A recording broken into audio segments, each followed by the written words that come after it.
What is relevant about this is that whereas 40 years ago when I was born,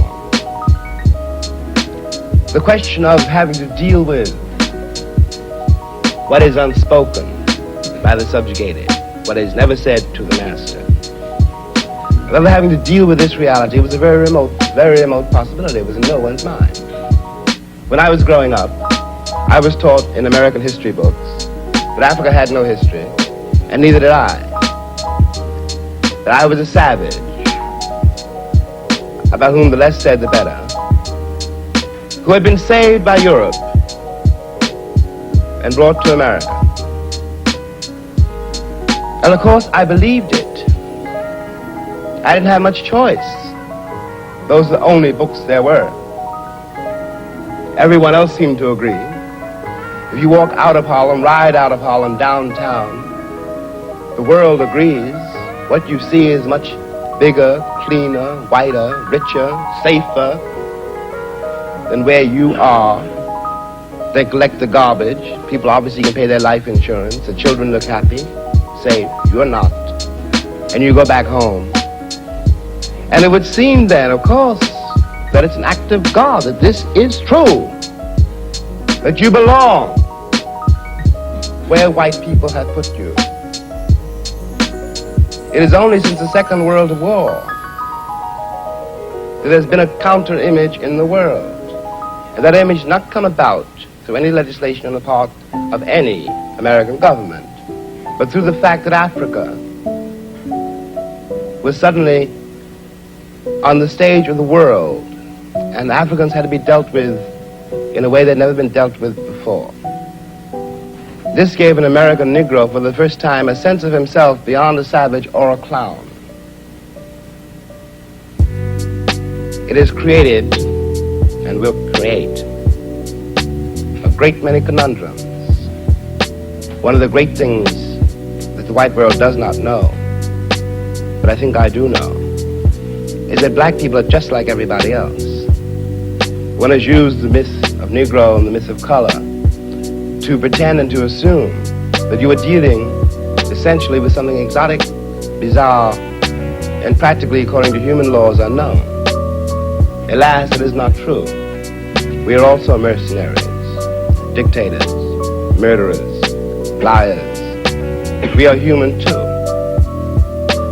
What is crucial here, unless we can manage to establish some kind of dialogue between those people whom I pretend has paid for the American dream and those other people who have not achieved it, we will be in terrible trouble. I want to say at the end, the last, is that is what concerns me most. We are sitting in this room and we are all, at least we like to think we are, relatively civilized. And we can talk to each other at least on certain levels. So that we could walk out of here assuming that the measure of our enlightenment, or at least our politeness, has some effect on the world. It may not. I remember, for example, when the ex-Attorney General, Mr. Robert Kennedy, said that it was conceivable that in 40 years in America we might have a Negro president. And that sounded like a very emancipated statement, I suppose, to white people. They were not in Harlem when this statement was first heard, and did not hear, and possibly will never hear, the laughter and the bitterness and the scorn with which the statement was greeted. From the point of view of the man in the Harlem barbershop, Bobby Kennedy only got here yesterday. And now he's already on his way to the presidency. We've been here for 400 years, and now he tells us that maybe in 40 years, if you're good, we may let you become president. What is dangerous here is the turning away from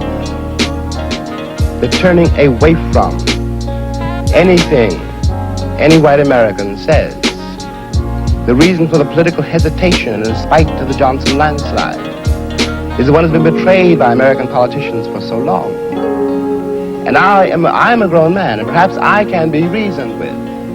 I certainly hope I can be. But I don't know, and neither does Martin Luther King. None of us know how to deal with those other people whom the white world has so long ignored, who don't believe anything the white world says and don't entirely believe anything I or Martin say. And one can't blame them. You watch what has happened to them in less than 20 years. It seems to me that the city of New York, for example, this is my last point, which had Negroes in it for a very long time.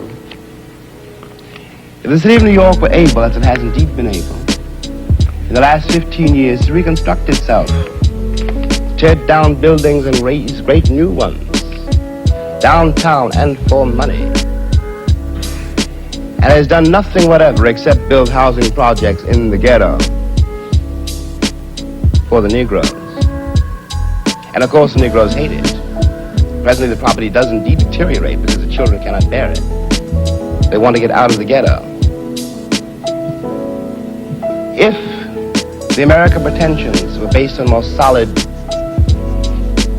a more honest assessment of life and of themselves, it would not mean for Negroes, when someone says urban renewal, that Negroes simply are going to be thrown out into the streets, which is what it does mean now. This is not an act of God. We're dealing with a society made and ruled by men. If the American Negro had not been present in America, I am convinced that the history of the American labor movement would be much more edifying than it is.